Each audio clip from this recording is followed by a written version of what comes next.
You've been told it takes 21 days to form a new habit, right? Wrong. That's a myth.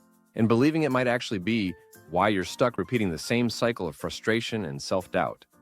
Here's the truth. It's not that you lack willpower or motivation.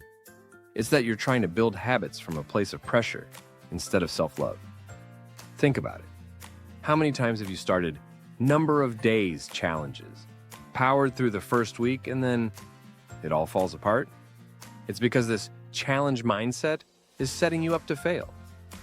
In today's video, I'm going to show you why this mindset isn't serving you and how you can actually make your habits stick. We'll explore how nurturing habits from a place of self-love rather than self-criticism can help you build a life of emotional well-being and inner peace. It's time to release the pressure and start embracing habits that genuinely nurture your soul. Ready? Let's dive in. The pressure of habit formation. How many times have you set out to quit a bad habit or start a new one, only to find yourself right back where you started a few weeks later? You tell yourself, this time will be different, and it feels different for a while. But then it's like an invisible wall slams into you. You lose your momentum. You skip one day, then another, and before you know it, you're back in your old patterns, beating yourself up, saying, I knew I couldn't do it. I'm just not good enough. It's a cycle that feels like building pressure. Each failed attempt adds another brick to this wall of self-doubt. And the worst part? The more you fail, the less you believe in yourself. It's not that you're not good enough. It's that the approach you've been taught is rooted in pressure and self-criticism. This challenge-based mindset is setting you up for failure, leaving you feeling drained and questioning your self-worth. The problem with challenges. We live in a culture obsessed with challenges. 21-day detoxes, 30-day fitness streaks, 90-day transformations. The logic behind these challenges is simple. Stick with a routine for a certain number of days and voila! It becomes automatic, effortless even. But if you've ever tried one of these challenges, you know it doesn't really work that way.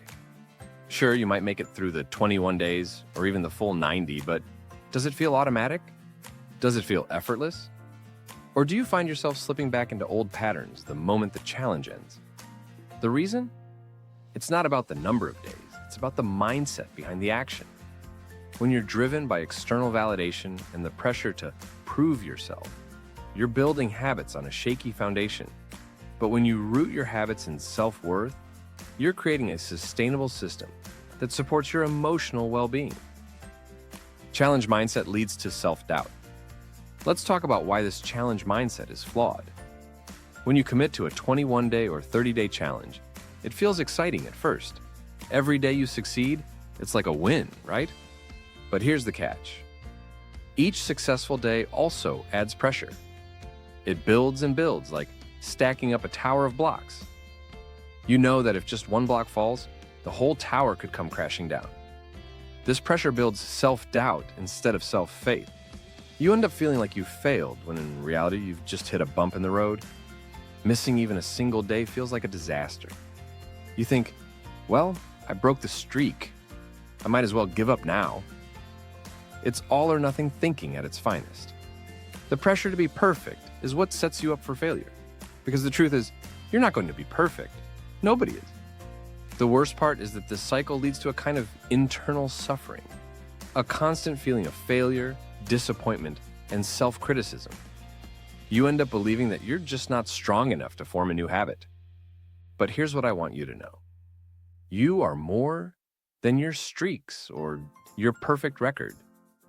Building habits isn't about proving your worth. It's about nurturing your well-being.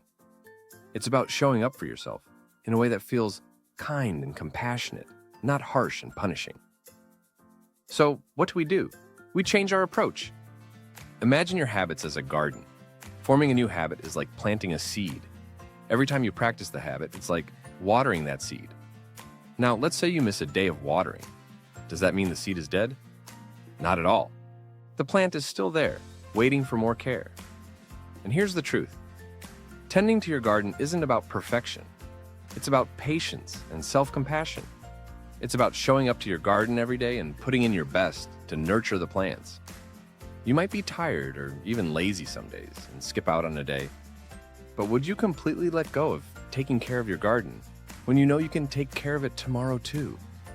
And yes, when you do skip days, you might start seeing weeds pop out in your garden, and that's exactly what bad habits are. They are like overgrown weeds.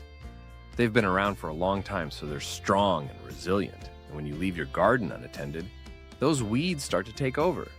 But that doesn't mean your new plants are gone. They're just covered up a bit, waiting for you to tend to them again. This perspective changes everything.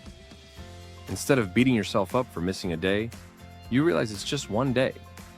Your progress isn't lost, it's just paused. You can pick up the tools and start nurturing your garden again. This change in mindset will only help you if you are choosing the right habits. We often choose habits and routines that people hype up on social media. But do we take time and ask if these habits align with what we truly want in our lives? That's why it's important to choose habits that speak to your ideal self. When choosing new habits, think of them as the flowers you want to see bloom in your life. Ask yourself, does this habit align with my personal growth journey? Does it make me feel empowered? Or am I just doing it to live up to some standards that are false? By selecting habits that support your inner growth, you're creating a strong foundation for lasting change. The goal isn't to force yourself into a new habit through willpower alone. It's about building a foundation of self-faith. Every time you nurture a habit, you're reinforcing your belief in your own worth. You're creating behaviors that feel natural and supportive, rather than forced and punishing. And if you find yourself slipping back into old patterns, don't see it as a failure. Instead, recognize it as a sign that your garden needs a little more care. Your new habits are still there, ready to grow as soon as you give them the attention they need. Over time, your garden will thrive. The weeds of self-doubt may still appear, but they won't dominate your life anymore. Instead, the flowers of self-love and inner peace will take root, transforming your life into something beautiful. Release the pressure, embrace self-compassion. The most important takeaway is this: let go of the pressure to hit arbitrary streaks or numbers. Focus on making small, loving choices every day that nurture your well-being. Some days you'll have a lot of energy to tend to your habits. Other days you might just sprinkle a little water, and that's okay. Remember, the goal isn't to be perfect. It's to be kind to yourself. To build a life where your habits support your journey towards self-love and fulfillment. So next time you find yourself slipping back into old habits, take a deep breath and remind yourself, it's just one day. Your garden is still growing and so are you. Remember, building new habits isn't about chasing perfection. It's about choosing self-compassion over self-criticism and showing up for yourself with kindness every day. So when you hit a bump in the road, don't give up. Just take a breath, trust that your progress is still there, and keep nurturing your journey forward. If this message brought you clarity, don't forget to hit the like button and subscribe. Your support helps us grow this community of self-love and inner peace. And if you want to know about the one habit that can truly rewire your brain and transform your life, then watch our video on the power of gratitude. Always remember, Habitual Harmony is here to help you take actions to create a life of self-love, a life of abundance.